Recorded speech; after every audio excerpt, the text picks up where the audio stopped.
There are, of course, two ways to grow your MSP. There's getting new clients and there's upselling more to your existing clients. And in fact, it's that second task that will really make a massive difference to your business. But have you tried it before and found it really hard to upsell clients? If that is the case, my special guest today is going to be a massive help to you. Why is selling more to existing clients the bigger opportunity? How do you do it? And how does it generate more delicious profit for you? Hi, my name is James Steele, and I am the host of the Harvest podcast, all around generating more revenue from your existing clients. And I'm also channel chief at Sales Builder, a quotation and proposal tool for MSPs. But that's just the thing that pays the salary. So don't worry about that. It's Harvest that's the show that we want to talk about, because you found a niche within a niche, James, and I give you big applause for that. Your show is about how MSPs can make more money from their existing clients, which is a great subject. And I think you had me on the show on your show a couple of months ago, which was a fun experience. So thank you for that. Always nice to return the favor. And I know you've got lots to say about selling more to existing clients. So in your experience, does the average MSP embrace this and really go for this and just go after that extra revenue? Or in your experience, is it the exact opposite? That most MSPs think that marketing and sales is all about bringing on board new clients and they forget to sell more things to their existing clients? Yeah, I think there are a couple of groups. You've got those who absolutely get this idea and embrace the sort of the concept. I think we'll dive straight into a sort of concept that you've talked about in the past as well. They embrace the idea of this kind of this matrix setup of, okay, let's look at all of my customers down one side and all the services along the top, and let's just work out where the gaps are. So you get the group that are sort of doing that in a kind of ad hoc fashion, whether it's on a spreadsheet or whether it's through some sort of manual scripting and stuff through the PSA. They're trying to get that gold mine of information, basically, that's kind of living in your PSA. And then you've got the other group who I think are just, it looks like the better thing to do is to just go straight to generating new leads. And I think that can be a problematic approach if you go there first. Why is that such an issue if you focus all of your time on new leads? I think the main thing is there's an enormous opportunity there within your existing customer base. And this isn't just about saying, okay, there's a gap. I mean, that is part of it. But I think there's a couple of areas. One, you need to know, okay, within my existing customer base, is my house clean first? Like, have we got this right? Am I billing everyone correctly? Because that's a huge area, and have I adjusted prices recently, for example? I mean, I can only imagine what it must be like trying to keep up with the Microsoft product suite, as great as it is always changing. It's absolutely sprawling. So, trying to keep up with that and make sure that you're always passing on the right costs and preserving margins continuously while you're trying to run your business, that's a really difficult thing to be doing, I think. Yeah, I bet it is. And also, as I think it was Jay Abraham, who's a legendary marketer, still with us today. I think it was him that first sort of pinpointed that to grow a business, you can't just focus on bringing new clients. You've got to, A, get new clients, B, get those clients to buy more from you or buy from you more often, and C, get those clients to spend more every single time they buy. So that's obviously what your podcast is about. And I know you've been interviewing a whole ton of people asking their best ideas of how do you sell more to your existing clients. Can you give us some of the best ideas that you've heard over the last couple of months? Yeah, that's a really good one. So of course, we've got the profit matrix. You need to have that in place first. But actually, I think looking at just standardizing your stack, so getting away from doing everything. So I had a wonderful chat with a guy called Jeffrey Newton from MSP Insider podcast. All very incestuous, this, isn't it?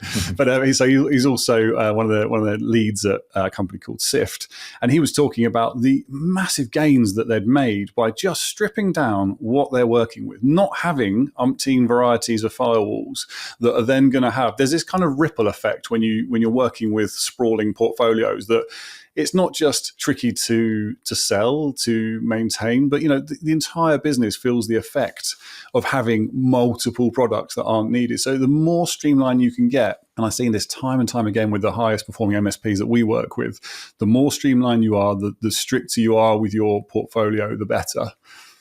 Give us another one. I think I mean, we hear it a lot, but I think the pricing side of things is absolutely key. So I really like those companies that have the arrogance, and I understand it's tricky to do this from the outset if you're just starting out. The arrogance to say, my price is my price. This is my stack. I'm sticking to it.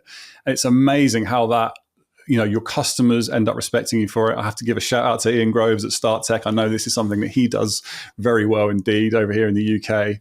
And not only do your customers respect you for it ultimately, but your team know as well that there's value in what you're providing, and you're not gonna budge from that. And that carries through. We're not ad hoc discounting. We're worth what we're worth. And I think the best MSPs are doing that consistently. Yeah, absolutely. I would agree with you. I mean, even if you're a startup and this was day one of being an MSP, stick to your prices.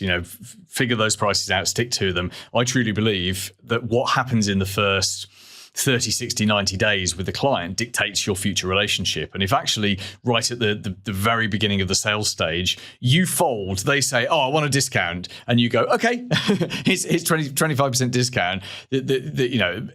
Every single project you put in front of them, every single MRR service, everything, they're going to ask for a discount. And I did that in my first business. Our biggest client was a massive engineering company. They were spending, a couple of £1,000 a month with us. And at the sales meeting, the chairman said, I don't buy unless I get a discount. And I gave him a whatever discount. And it transpired in the months later that when I was working with the people under him, that half of the suppliers he asked would give a discount, half wouldn't. Those who didn't, he respected more, and who got more business from him and more sales because he wanted someone to push back.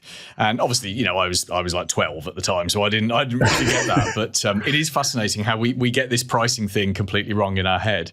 So I think if you were to, let's say you were to walk into an MSP tomorrow, and you were to look at what they're doing, and you've talked about some good things already, but if we were to look at a hardcore sales thing, so let's say you've got an MSP that is actually in the mindset of, yes, I do want to sell more. I want to go out. In fact, it's an MSP who knows that retention gets better the more that you sell to a client. It's the complete opposite of how it should be. The more services you sell to a client, admittedly, you have to justify them, and you've got to justify the bill every month sometimes, but the more you sell to someone, if you're selling them what they want, as well as what they need, then the happiness can and does tend to go up. What would you recommend for actually getting into that sales? So do you recommend doing like strategic reviews or quarterly business reviews as they're called, or is there something else that you recommend? Yeah, I mean, I think everyone's got their own way of doing this, haven't they? What I really like and what I see a lot of is really taking a moment just to understand, are there sort of commonalities within your particular customer base, and are developing that domain expertise so that you've